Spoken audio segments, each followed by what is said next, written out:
All right, we're now joined by Sam Spiegelman of Rivals Recruiting Service. Mason Smith, number 5 overall in the country right now in your service, went to Georgia for a recruiting visit. I guess you call it recruiting visit because the school couldn't see him, but he was still in Athens, Georgia. Corey Foreman was there. What can you shed some light on this big visit to Athens? Yeah, those are 2 5-stars. You had Brock Vandegrift, another 5-star quarterback from Georgia, Terrion Arnold, a highly recruited safety out of Florida. All made the trip, all in Georgia at the same time. I think they spent the day hanging out in Atlanta, and then they took the trip to Georgia unofficially. Obviously, no coaches in the area, just a couple of really highly regarded prospects getting a close look at the campus. Now, for Mason, it's a big deal. Mason has Georgia as one of his top 3 teams, along with Miami and LSU, of course.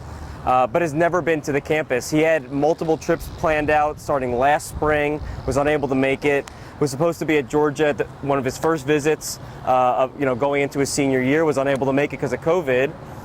He took it upon himself to at least get a look at the campus. So now he's been to LSU, he's been to Miami, he's been to Georgia, and now he's waiting for the NCAA to open up if he could take these official visits before his December decision. If you're an LSU fan, are you worried that not only is he going to Athens, but he's meeting up with the number 1 overall recruit in the country? Yeah, this should not be taken lightly. I mean, one visit to Athens compared to the dozens of visits he's been to LSU. He's camped at LSU since, I would say he's in diapers, but he's probably bigger than me when he was in diapers. Right.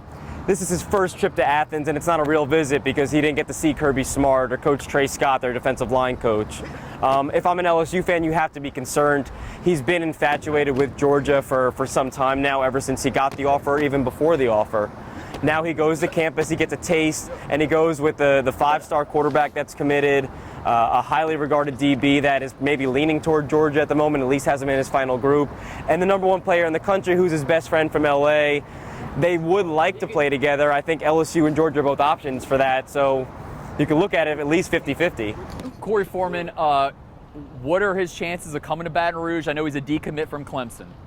Did you see, is LSU have a real legitimate shot, or are they kind of just playing them along right now? Yeah, I think LSU would love to land the number 1 player in the country. I think that it's a really highly regarded, really elite defensive end, and I don't think Coach O or Coach Pelini is going to say no to that kind of talent. Having said that, he's never been to Baton Rouge. We'll see if that can change in the next couple of months before he makes his decision.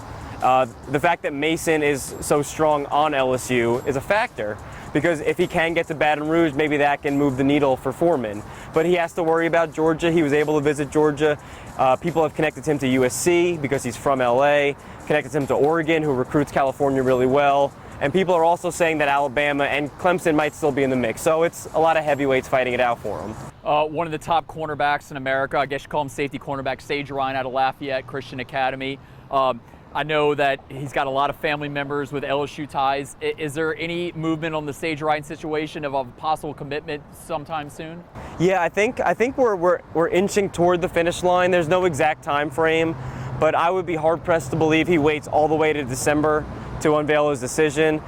He's big on LSU. We know that with the family ties is one of his first offers. Alabama's in it. He was able to make it to Bama right before the COVID NCAA shutdown.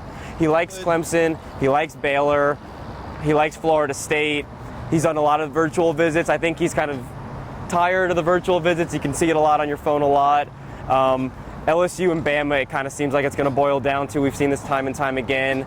I would not be surprised if he committed in the first month, maybe second month of his senior season, if it goes on beyond that. Brian Thomas out of Walker, is it still LSU and Bama, the 2 teams fighting for his commitment? Yeah, I think you could definitely point to LSU and Bama being the favorite for him.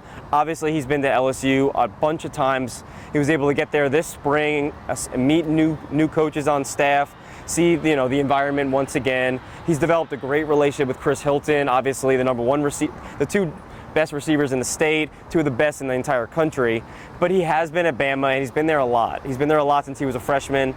The reason he hasn't committed was he was still holding out hope to see A&M.